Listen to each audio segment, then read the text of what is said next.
First of all, I thought I would talk to you about, this is on physical testing. We have our load frame for our Instron. We can get up to 20,000 pounds. We only have a load cell that goes to 10,000 pounds, but our load frame will go to 20. The thing to remember is there's about 20 million ways to skin a cat on the Instron. You can push it, you can pull it, you can run an Instron. I don't know how many of you work with one of them. You can run on top of the crosshead, you can run below the crosshead, you can run any direction you want. But the baseline is you got to know how much your machine will take, how much your clamps will take, and how to configure them. Just to show you some differences, we ran flexible strength on samples that are this small versus a steel beam that these are all applied to. I don't know if you can see them in the back here. This sits onto a steel beam and we run flex tests with this. And this is the top that comes down on it. So we can run pieces of board as well as things like very, very thin wires. So you have to know what you got, for one thing. Grips are always fun. We have elastomeric grips. These are good for rubber or for thin plastics, polyethylenes, polypropylenes, anything that's thin. These work great. You put your sample in, it runs over the top of here, and then you just pull them apart. We have these type of grips. You have wide faces, you have serrated grips, you've got sandpaper grips, you've got, these are a little narrower, these are only like 1.5 inches, these are 2 inches, we have 1 inches, we have little round, these little faces. You can hold on to your sample, they go into this type of a grip and it holds your sample in place, and then you pull.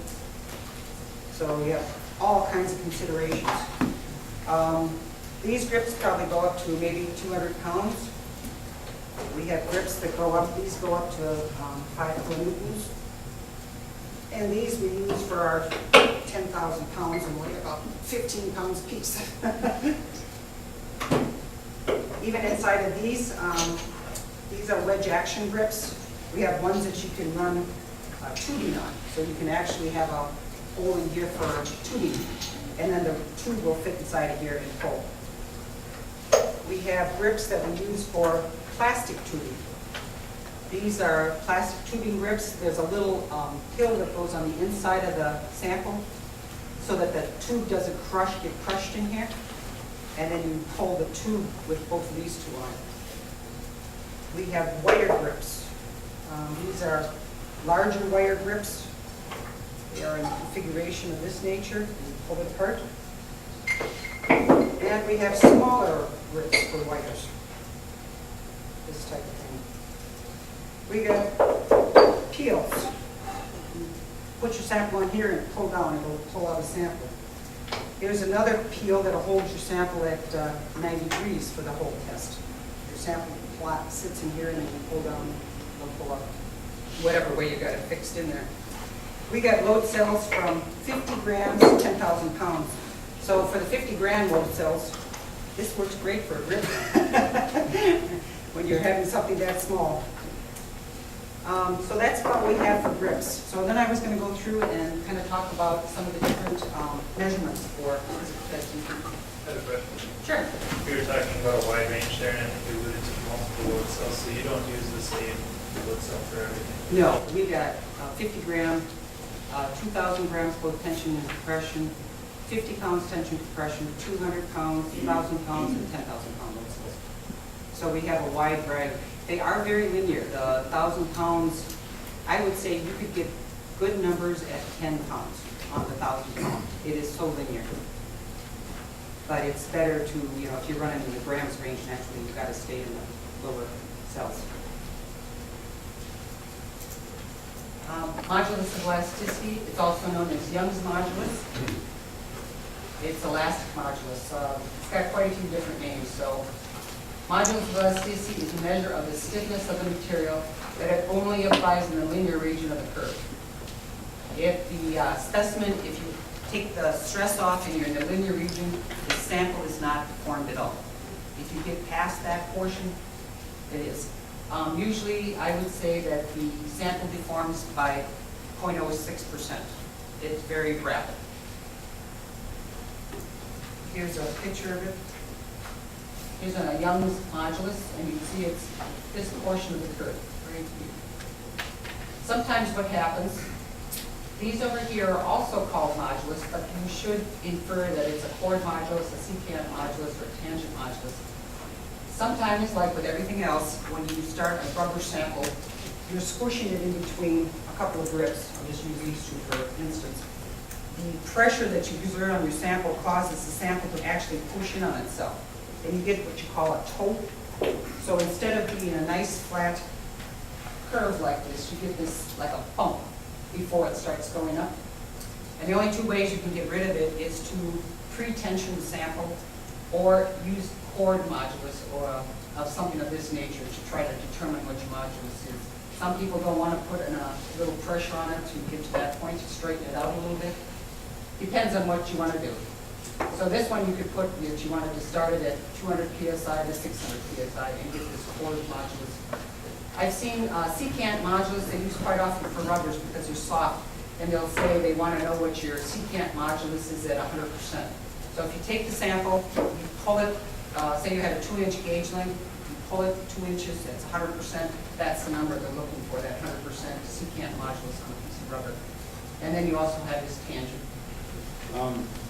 A lot of times on data sheets, I get a lot of calls from customers that have like a nylon or something, and it has flex mod, and they get a flex mod number that's slightly different. And a lot of them have that secant or tangent, and that's a good picture they're showing that, because they're like, okay, this is the exact same material, you know, so on and so forth. Why do I get a 10,000 lower flex mod? A lot of times it says secant or tangent. You can see there the lines, even though it's the same curve, you're going to get a different number. So when you look at a data sheet, you see, I think it's 1% secant typically, 1% secant and 1% tangent. That's what it means right there. Because your modulus should actually be right about here, and they're taking it up on the actual curve. So there is a difference, so you got to kind of watch what they say, whether it says Young's modulus or the chord or the secant or the tangent modulus. Good question about that. I've seen some data sheets where they reference a range in which they determine effective in two values. Is that typical? Is there a standard that defines that? You know, it's again, whatever the customer wants. Okay. You know, somebody, if they have problems getting this initial modulus, sometimes they'll just say that they'll take it from like 200 psi to 600 psi. Is that the straightest portion of the curve? I don't have any idea. Probably have to run it and see. Maybe they have some kind of reason that that's what they're doing it for. How is the modulus calculated with some Young's modulus? It's calculated off the curve as a numerical. I can show you the numbers. It's a crunching thing where they calculate that slope. So I have it in the book. I didn't want to put it in here and start with numbers this morning. It's essentially the slope. On the elastomer, how do you determine when you're out of the elastic region? I mean, 'cause Well, like on this eventually, one, where this they is pretty much more fall like a into- rubber. I mean, you're going to come out of there pretty, it's going to take a little bit longer to come out of that usually. But as soon as you come off of this line, so you can see that it's coming off right there, you're out of it. It's not going to go back, it's deformation thing, so you just come off. Usually, I would say most samples you'll have if this was a modulus, it would be right here.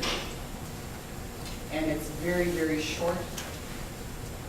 There isn't a whole lot there. And you really got to kind of, if the machine does it, it takes the straightest portion it can. And if you go to these other gauge off, you know, you got to determine if you're going to use it there all the time or which one you're going to use.